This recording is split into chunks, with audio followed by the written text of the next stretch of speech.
When you go around someone's office space or creative space that they've built, it's almost like you get to see inside their brain. It's almost like you get to see inside their brain.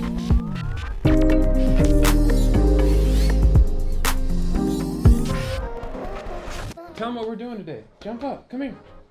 Look at good boy, good job. You tell YouTube what we're doing today? All right, see you later, Cole. Today we're going to tour my home YouTube setup studio space. It might inspire ideas for you as you create your own creative space at home. I wanted it to look cool and have a certain vibe, and I also wanted it to be functional, so I built it that way to have different areas to get things done.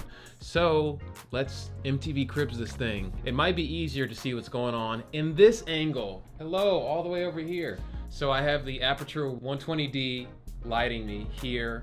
I've got my cameras arm's distance away where I can pull focus or change something if I need to. I have my monitor right here. I've got my rim light up above. Let me give you a tour around the space. Okay, this is my point of view. I'm gonna flip the camera around. So I always talk to one of these two cameras. That's a tighter angle, that's a wider angle. There's my Aperture 120D that acts as a key light for my face. There's the monitor I use to see myself, just to make sure I'm in focus and everything. And here is my background.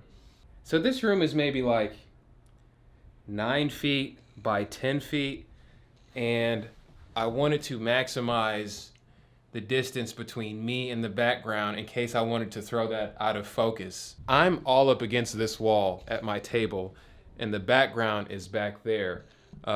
So I'll just go around and show you the things I decided to put in the background. Okay, starting with my Let's Get Weird sign. I love neon signs. I think they add something really cool. Gives you like that nighttime, night owl, cool urban vibe, that jazz cat vibe I was looking for. And then back here on the wall, I've got my Rick and Morty poster. I'm a huge Rick and Morty fan. I got this frame from one of our neighbors who was throwing stuff out. So I just took the frame and got the poster and put it in there. So it's basically free decor. And we got some hanging lights that I got from IKEA, I think. I kind of just strung them along here.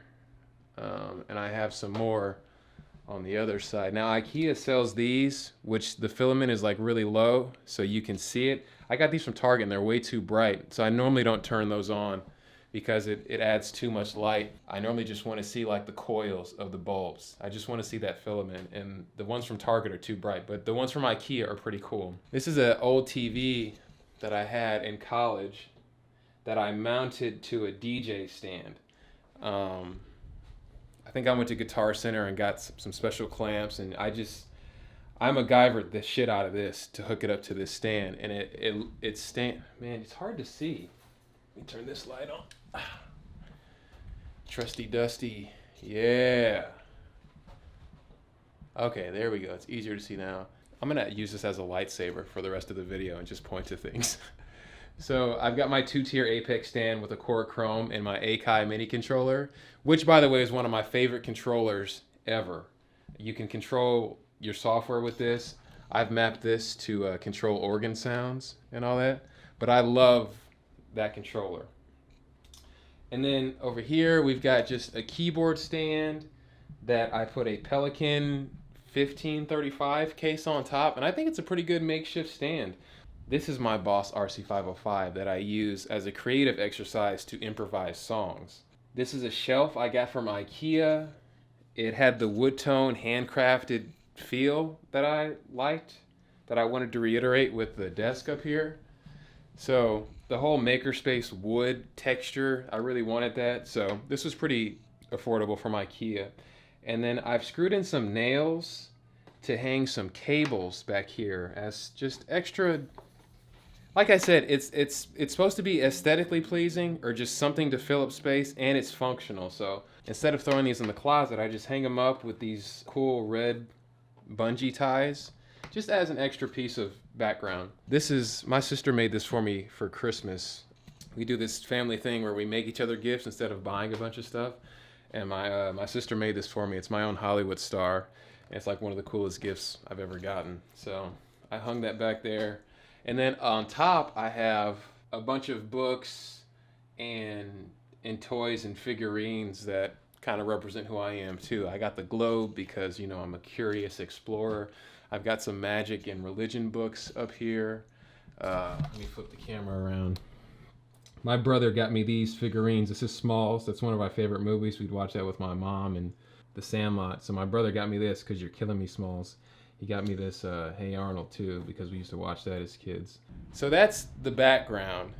Let's talk about the foreground, what I have going on up front. So I sit at this desk, and this is where I do, you know, I'll shoot my video essays here. I'll shoot other shows for my YouTube channel here. You see I got my computer here. I was editing. The basic setup is this. I'm right in front of the cameras because when you're closer to the lens, it throws your background further out of focus, and that was important for me because I wanted to feel crispy. So I'm right up on the camera. I have my 120D right in front of my face, like at a maybe 45, 35 degree angle from the camera as my key light, which gives me some shadow here, which I kind of like. And then above me, I have this Yongnuo color bar light that gives me a rim light. I can change this color. If you're interested in this light, I might do a review of it, but I really dig this light. You can change the color on the back here to different colors. And there's a detachable remote. It's a really cool tool. It's pretty affordable, and it helps me switch up the vibe every now and then. I have it connected to a C-stand. There's my monitor attached to this C-stand. I've got the arm at 90 degrees, and then the color bar at another 90 degrees. That gives me a nice light that comes down on the top of my head. You can see the IKEA lights hanging in the back. There's the star my sister made. My rim lights coming down from above. You can see the keyboards are lit up a little bit. I have my 120D as a key light. If I wanted to separate me from the background a little more, I could throw another light to vignette me a little bit. It's just gonna get a light stand, and I'm gonna screw in my Luxceo LED color bar light that I'm actually pretty impressed with. It's waterproof and it's kind of bright, but the colors on it are really neat, and it comes with a remote control. So I can change the color. But if I wanted to separate myself from the background even more, I could just put this behind me.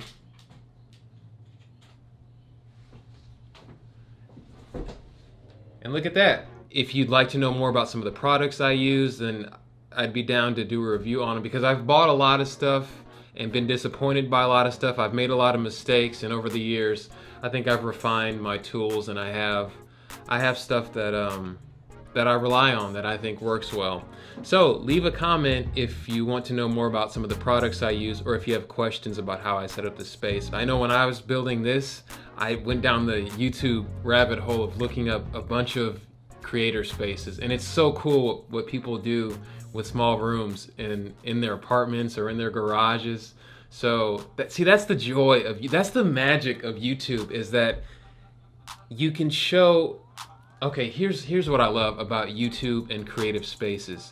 When you go around someone's office space or creative space that they've built, it's almost like you get to see inside their brain. And that's what's cool about YouTube. You can search what other people are doing and compare ideas. My dog's crying. Come here, hop up. Oh, we got a new dog for you. Say goodbye, Blue. We showed them the studio. Say goodbye. Cole, do you want to say goodbye? Come on up. There you go, good boy.